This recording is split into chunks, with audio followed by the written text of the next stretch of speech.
Hello, lovely humans. Lisa here from Mindful Tarot, and I'm just coming back from a run, wanting to take advantage of this beautiful fading light of a beautiful May day to film a weekly reading. Um, and I'm working with the Tarot of the She, which is what I was working with last week. It's a deck that I'm coming to know pretty well, but I still feel like I'm learning it. But it's a deck that really has been resonating for me because it's so much about manifestation.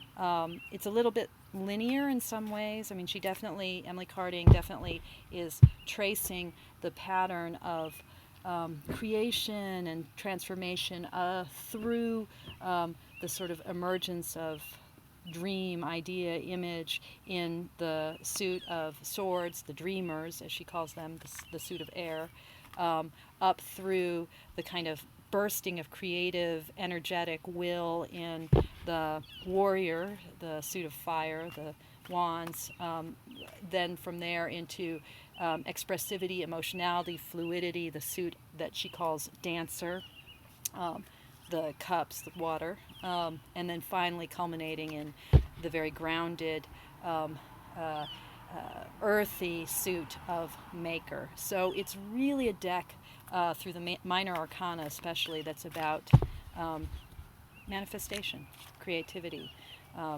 realization of dream in the world. And in that way it's very linear. It's also a little bit dualist for me because it assumes, I think, a separation of spirit and matter, or at least of mind and matter in a way that that doesn't resonate with me as much. But the beauty of her imagery about, and the compassion of the deck around what it means to try to embody a wholehearted life, that speaks deeply to me. So I'm going to be doing the Chariot spread, which is very much a spread of integration, where the center card is the card that kind of governs the spread, the first card.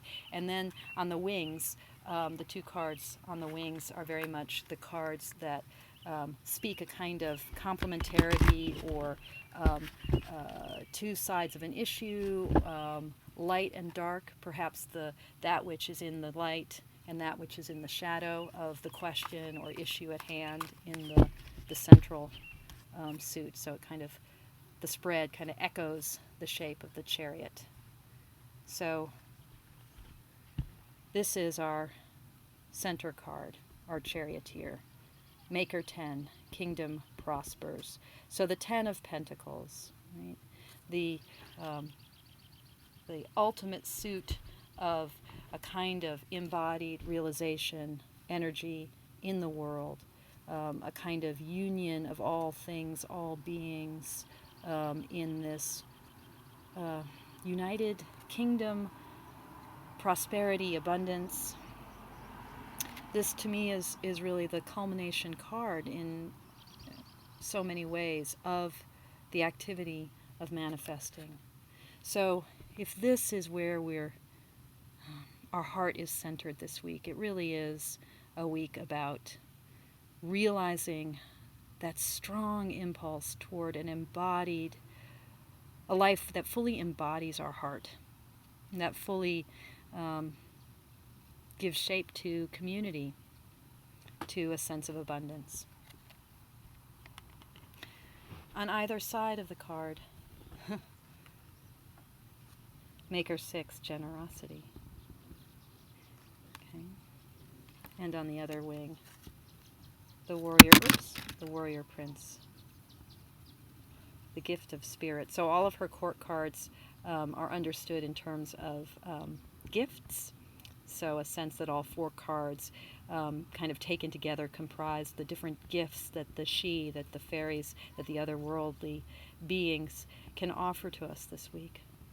So we have here then a spread that gives us a sense of the energies or the movements that we might want to see in balance as we try to realize the aspiration of full manifestation of our heart in the week to come. So much of our energies in this work of self-transformation, so much of them can be focused really on what I'm trying to achieve. Even if my goals are deeply sort of altruistic, there's so much way in which the work can take the shape of, or the form of, concerns about self, about my shortcomings. Certainly my last week's spread was really full of all of the ways in which self-doubt in the Seven of Swords and the Seven, Dreamer Seven, this kind of self-doubt, the shadows, a sense of being betrayed, ways in which that was like just this ego, like agony. And then I got the other wing of that reading from last week was the equivalent of the Ten of Swords, Dreamer 10, which is desolation, so really ego death. So much of this work of self-transformation precisely is about the self, about what can I do? How is this about me and my transformation? Even if I'm aware that I want to transform myself to better the world and my community. Maker 6, right, reminds us of the ways in which this work begins in this recognition that I have nothing to give. Well, let me put it this way. I have everything to give because I have been given everything. I would have nothing to give were it not that I am already in the grip of a completely generous and abundant world. And so when I think about how I realize my impulses, my heart's desire, my truth in this world, you know, this gift of spirit, my ability to take that fire of creativity and that energetic engagement with the world, again, sort of bursting forth, this kind of night energy bursting forth into the world to shape things. Again, this kind of fieriness so often can feel like it's at me over and against the world. But Maker 6 reminds me, no, this is an abundant world. All the energy, all the fire that I have to give is already given to me 1,000-fold. So balancing this spirit of generosity with this spirit with my fire, ways in which I engage the world with vigor and zeal, right? The Buddhists speak about the perfection, on the one hand, the perfection of generosity. There's 6 perfections, and the first one is dana, or generosity, and then the Buddhists speak about the perfection of virya, vigor, zeal. And very much that fire and that generosity are 2 sides of the wise and loving, compassionate heart, the heart that is able to shape a world of prosperity. So may we have energetic weeks or the week ahead, where we bring that vigor forward, remembering that that this is an abundant world. We are given everything and are then able to give in return. So may you have a beautiful and blessed week.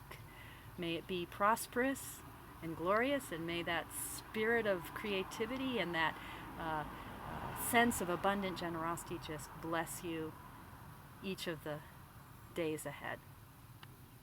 Take care.